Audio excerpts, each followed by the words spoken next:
name is Scotty Evans, and I own Scotty's Kustomz Art and Metal. I am a full-time metal artist. I just started tinkering with metal art, 10 years ago or so. Buddy of mine came in my shop. I was bored. Actually, I ran out of money for a hot rod project and wanted to keep busy in the shop, so I made this little nut and bolt guy. And he's like, I'll give you 20 bucks for that thing. I'm like, what, really? So I'm like, okay. Well, that same guy went to an art gallery, bought a metal rose, and he told me if I'd take it apart and wreck it, make him two and trade, that way I learned how to make them. So, and then from there on, it just took off. So his family purchased from me, his coworkers, and it just blew up from there. And now it's my full-time thing. I've been full-time for 4 years.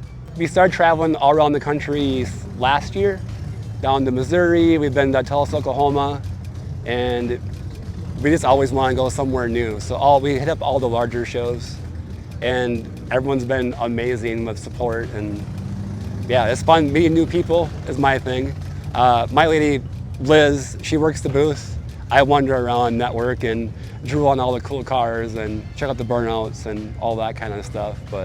And then in 2 weeks from now, July 25th, we have our Scotty's Kustomz Car and Bike Show. And it is in Rice, Minnesota. I did not think it'd be as big as it is right now. We added Main Street in Rice, so we're gonna add about 125 more cars to our show. We have room for about 600 now. But Rat Rod Magazine's covering the event. Big Boys Cars flies in from Vegas to cover it. And it's everything from like a bike made from an air compressor tank to a 50 Merc high-end, everything is there. Drift cars, of course the rat rods, I'm a rat rod guy, but pinup girls, burnouts, flamethrowing, a bunch of other artists selling their artwork, food trucks, and all that. It's a good time. This is my shop truck. It's a 1949 Dodge 5-window pickup with a 5.3 LS motor, and it's on a 1999 GMC Sonoma chassis.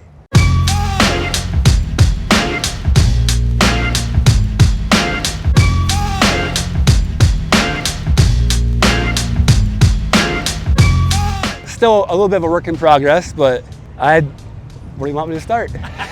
Let's start with the obvious, the stacks. Right on. Yep, I'm so hooked on all the flamethrowing at all the events that I just had to have flamethrowers. So my buddy that owns DX Kustomz, Travis Nord, actually built the exhaust on this thing. So I'll shoot 10, 15-foot flames or so. And yeah, enough to be a little bit scary, but I love it.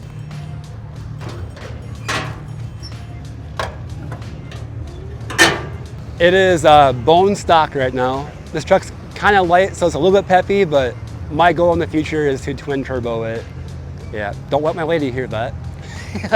But yeah, it's just a stock 5.3 with block hugger headers and 99 GMC Sonoma. Where'd you pick that up? A guy that owned a mechanic shop in Avon, Minnesota, had it sitting in his field, so he wanted 100 bucks for it. I just sold the body off of it, the bumpers, and it kind of paid for the start of the build, It fit perfect. Yep. And I got lucky, the 12-bolt ram that picked up, I didn't measure nothing. It just fit in there just right. Well, it's the original green truck, and the story behind it is the family I got it from, they went on vacation, Grandma was left home, and she found the barn paint and painted the windows and everything she could on their property black until the paint ran out. So all these brush strokes, that's from her. So I liked that story so much, so I got Poppy's patina and did a wipe on clear coat because I want it to stay that way as long as it can. Right, yep. And I actually traded a piece of artwork. It was 2 headlight characters holding up their last name and traded for the truck body. And it wasn't on the original frame, but they used to haul a horse in the bed of the truck. So that's why the roof is a little wavy up there. And the frame was cracked and twisted in the back, so it wasn't savable. So that's went the S10 or Sonoma route with that. It rides great, yep. What do you usually cruise at? Well, my son-in-law is a police officer, but I like to go around 80 down the highway. It's smooth. Going 80 feels like you're going 50. Yeah. My buddy had the wheels, and I believe they're off of a Corvette, and it's a budget build, so the price was right. And he also had the spikes, so It was just a good package deal. It's been a very cost efficient build, if there is such a thing, building the car. But yep, the gas tank is from the company Tanks. It's a 20-gallon gas tank. So part of the flamethrowing, actually, it has a separate hose that comes from the gas tank, dumps into the exhaust and whatever, but still it runs to the motor, so it's not starving the motor from fuel. We're not burning pistons or blowing stuff up yet, because it's still stock. But we'll get there. The bed itself is just a piece of plywood for now, and I'm gonna make it a little more rat roddy.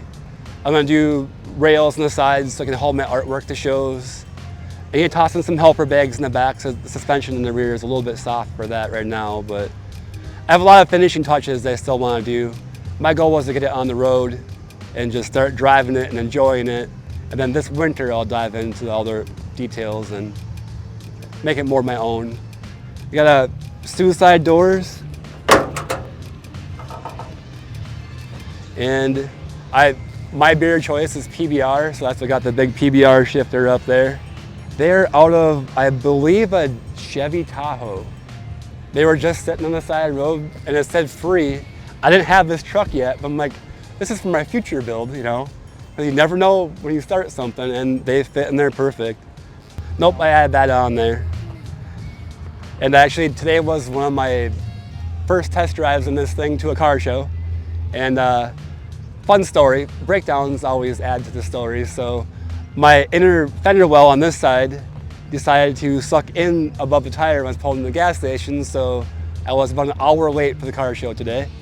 Had to unbolt the computer, the relay boxes, and that's why we have these fancy metal zip ties. Never know when I need a zip tie, so gotta bring them with you. That's holding the hood down. The headlights are out of, I found them on Amazon, being cheap, keeping on the budget, you know, they're from a Jeep Wrangler. So the signal lights are built in, and they are on brights. They're about as bright as you want it, so you know, blind people coming on. But the mirror, when I picked this truck up at my buddy's shop, police officer was out of his vehicle. He's like, "Where's your mirror?" I'm like, "No, I have to get one. I'm gonna get a black one, but that is off a Harley." With my scrap metal art, people drop off random stuff at my shop all the time, and that wasn't a box, so I just tack welded it on to the old door hinge for now, and it keeps me legal enough to keep them away. Everything I've had in the past, I've suicide doored it.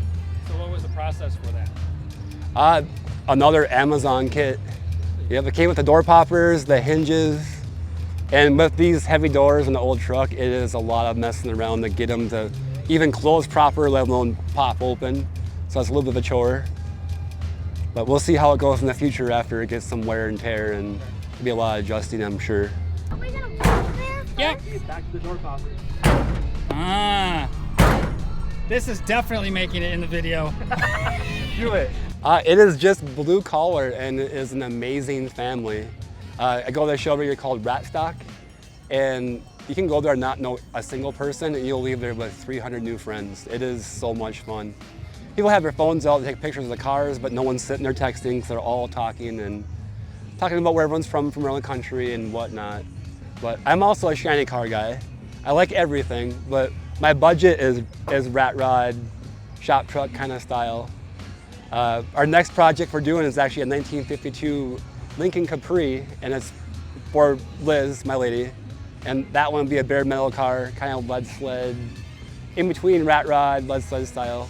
But so the reason why I don't like cut off a year from my car show, I want the younger generation come with the import cars, the new Corvette Mustang or whatever. I want everyone to come and check out car culture, because it will die off if we don't get the young generation into this, you know? And that's the hard part with car shows. A lot of them have limited space, and there's cutoff years. Usually it's what is it now, 1980 maybe, 70s? I don't even know. But yeah, so all are welcome at ours. I have a couple import guys that are now switching over to the rat rod side. So they have their drift cars still, but then they're going for their fire-breathing burnout machine as well. How did they make that transition? Just walking around the car show and seeing how everyone interacts, and it's such a family, and everyone helps everybody. So if there's a skill that you don't have, like for me, wiring is a nightmare for me. Especially the LS stuff is not my thing, but I have 10 friends that will come and help out and bring it to their shop and do their thing, and it's just a feel-good group. It's the community part of it that builds the lifelong friendships. On Facebook, it's Scotty's Kustomz Art and Metal. Kustomz, Kustomz. And in the last year, our page has blown up. I think we're up to 75,000 people or so now. And it's amazing. It's everyone, the community support has been so good.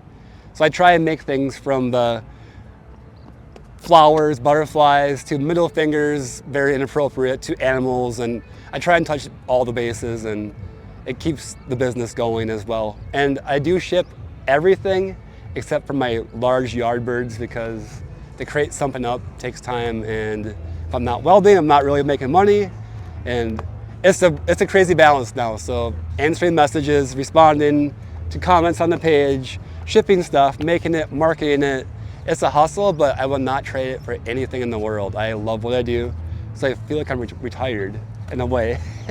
It's a fresh breath of air. I love it. And my trip to work is across the street from my house, so it's perfect.